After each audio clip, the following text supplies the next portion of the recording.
আজকে সকাল সকাল রেডি হয়ে বেরিয়ে যাচ্ছিলাম বহরমপুরের উদ্দেশ্যে, কারণ আজকে ছিল আমার দাদির অপারেশন। যার জন্য আমাদেরকে গিয়ে ফার্স্টে আগে ডাক্তারের সঙ্গে কথা বলতে হবে। ডাক্তার যদি বলে যে অপারেশন করাতে হবে, তারপরেই কিন্তু আমরা দাদিকে ভর্তি করে দিয়ে আসব।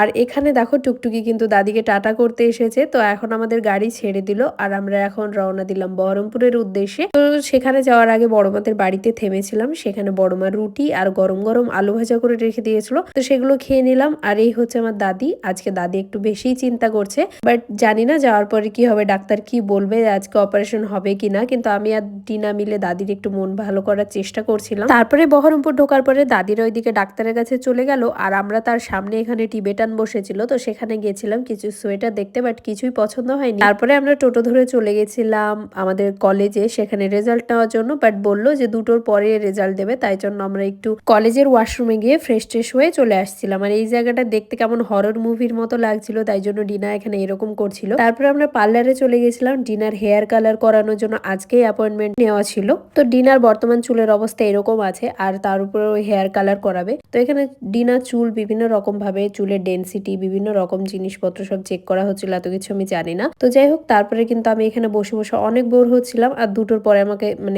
পরে আমাকে কলেজ যেতে হবে, তো সেখানে আমি যাব।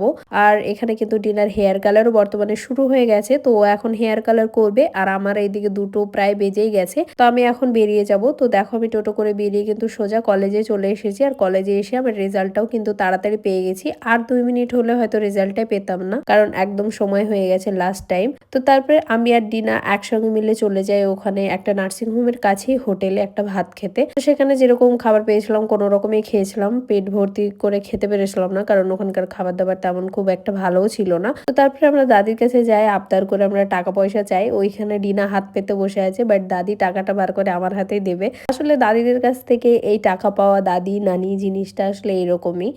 যতদিন বেঁচে আছে সব আবদার আছে, সমস্ত কিছু আছে। সবাই দোয়া করে যেন আমার দাদি ভালোভাবে অপারেশন করে সুস্থভাবে বাড়ি আসতে পারে।